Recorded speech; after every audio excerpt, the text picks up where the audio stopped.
அன்பு ஆன்மீக தமிழ் அன்பர்களே நண்பர்களே, உங்கள் அனைவருக்கும் தமிழ் யூடியூப் சேனலின் இனிய தமிழ் வணக்கம்.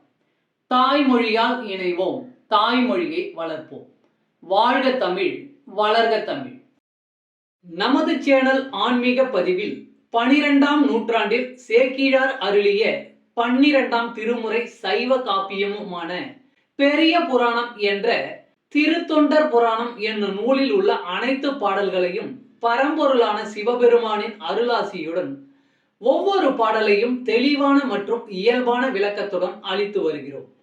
நாங்கள் அளித்து வரும் இந்த பெரிய புராணம் என்ற திருத்தொண்டர் புராண பதிவினை கேட்டு அதன் இனிமை உணர்ந்து அகிலம் காக்கும் இறைவனின் அருளாசியை பெற்று இறைப்பயன் அடையுமாறும், மேலும் இந்த பதிவிற்கு லைக் மற்றும் ஷேர் செய்தும், அது மட்டும் அல்லாமல் இதுவரை இந்த சேனலுக்கு நீங்கள் சப்ஸ்கிரைப் செய்யவில்லை என்றால் சப்ஸ்கிரைப் செய்து பெல் பட்டனையும் அழுத்தி ஆதரவு அளிக்கவும் அன்புடன் கேட்டுக்கொண்டு இப்பதிவினை தொடர்கிறேன். வாருங்கள், ஆன்மீக பதிவில் சேக்கிழாரின் 12ஆம் திருமுறையான பெரிய புராணம் என்ற திருத்தொண்டர் புராண பாடல்களை தெளிவான விளக்கமுடன் அறிவோம், அறிந்து தெளிவோம், தெளிந்து இறைப்பயன் அடைவோம்.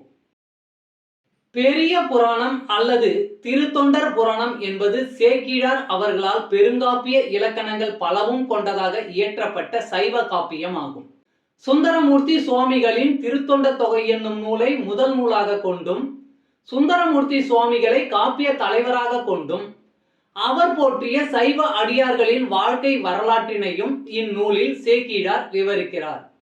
திருத்தொண்ட தொகை நம்பியாண்டார் நம்பி எழுதிய திருத்தொண்டர் திருவந்தாதி ஆகியவற்றை மூல நூல்களாக கொண்டும், 2ஆம் குலோத்துங்க சோழனிடம் அமைச்சராக இருந்த சேக்கிழார் பல ஊர்களுக்கு சென்றும் திரட்டிய தகவல்களை கொண்டும் பெரிய புராணம் எழுதப்பெற்றுள்ளது. 2ஆம் குலோத்துங்க சோழனின் ஆணையின்படி தில்லைக்கு சென்றவர் அங்கு இருக்கும் இறைவனான நடராசர் உலகெல்லாம் என்று அடியெடுத்து கொடுக்க, சேக்கிழார் உலகெல்லாம் உணர்ந்து ஓதற்கு அரியவன் என பெரிய புராணத்தை தொடங்கியதாக நம்பப்படுகிறது. இடைக்கால இலக்கியத்தில் மக்களின் வாழ்க்கை பற்றி வரலாற்று போக்கில் அறிவதற்கு இந்நூல் உதவுகிறது. பெரிய புராணம் முதல் காண்டம், 2ஆம் காண்டம் என 2 காண்டமாகவும், முதல் காண்டத்தில் 5 சருக்கங்களையும் 2ஆம் காண்டத்தில் 8 சருக்கங்களையும் உடையதாக அமைக்கப்பெற்றுள்ளது. சுந்தரமூர்த்தி சுவாமிகளின் திருத்தொண்ட தொகையில் இடம்பெற்றுள்ள பாடல்களின் முதல் வரியே சருக்கங்களின் பெயர்களாக உள்ளது. காப்பிய கதையானது கைலாயத்தில் தொடங்க பெற்று சைவ அடியார்களின் வாழ்க்கையை விவரித்து இறுதியாக கைலாயத்தில் முடிகிறது. முதற்காண்டத்தில் திருமலை சருக்கம், தில்லைவாழ் அந்தணர் சருக்கம், இலைமலிந்த சருக்கம், மும்மையால் உலகாண்ட சருக்கம், திருநின்ற சருக்கம் என்ற 5 சருக்கங்களும், 2ஆம் காண்டத்தில் வம்பரா வரிகண்டு சருக்கம், வார்கொண்ட வனமுலையால் சருக்கம், பொய்யடிமை இல்லாத புலவர் சருக்கம், கரைக்கண்டன் சருக்கம், கடல் சூழ்ந்த சருக்கம், பத்தராய் பணிவார் சருக்கம், மன்னிய சீர் சருக்கம், வெள்ளானை சருக்கம் என்னும் 8 சருக்கங்களும் அமைந்துள்ளன.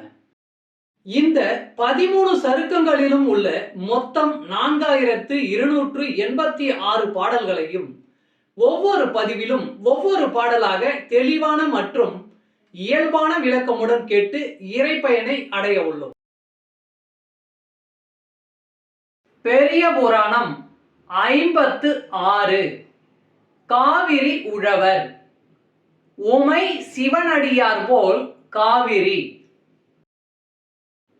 வண்ண நீள்வரை வந்த மேன்மையால் எண்ணில் பேர் அறங்களும் வளர்க்கும் ஈகையால் அண்ணல் பாகத்தை ஆளுடை நாயகி உன்னெகிழ் கருணையின் ஒழுக்கம் போன்றது. வண்ண நீள்வரை தரவந்த மேன்மையால் எண்ணில் பேர் அறங்களும் வளர்க்கும் ஈகையால் அண்ணல் பாகத்தை ஆளுடை நாயகி உன்னெகிழ் கீழ் கருணையின் ஒழுக்கம் போன்றது. பாடலின் விளக்கம்.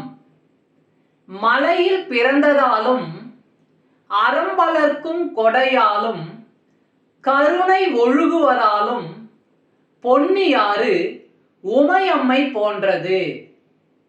திருச்சிற்றம்பலம்.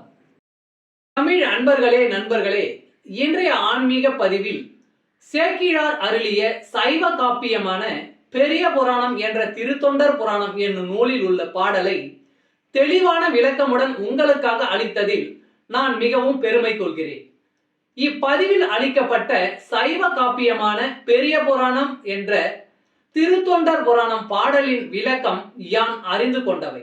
யான் அறிந்த இந்த காப்பியத்தை நீங்களும் அறிந்து இறை பயன் பெற வேண்டும் என்பதற்காக இங்கே அளித்துள்ளேன். யான் அளித்த இப்பதிவானது ஏதேனும் ஒரு வகையில் உங்களுக்கு உதவும் என்று நான் மிகவும் நம்புகிறேன். மேலும் இப்பதிவினை கேட்டு இன்புற்று அதன்படி நீங்கள் இறை பயன் பெற்றால் அதில் எனக்கு மிக்க மகிழ்ச்சியே. வாழ்க வளமுடன். சர்வம் சிவமயம். இறையருள் பெறுவோம், இன்பமாய் வாழ்வோம். அன்பு ஆன்மீக தமிழ் அன்பர்களே, நண்பர்களே, இவ்வீடியோ பதிவினை கேட்டு இன்புற்று ஆதரவு அளித்த அனைத்து தமிழ் உள்ளங்களுக்கும் எங்கள் உள்ளம் கனிந்த நன்றி. மேலும் இப்பதிவு உங்களுக்கு பிடித்திருந்தால் லைக் மற்றும் ஷேர் செய்தும், இதுவரை இந்த சேனலுக்கு நீங்கள் சப்ஸ்கிரைப் செய்யவில்லை என்றால் சப்ஸ்கிரைப் செய்து பெல் பட்டனையும் அழுத்தி ஆதரவு அளிக்கவும் அன்புடன் கேட்டுக்கொள்கிறோம். மிக்க நன்றி.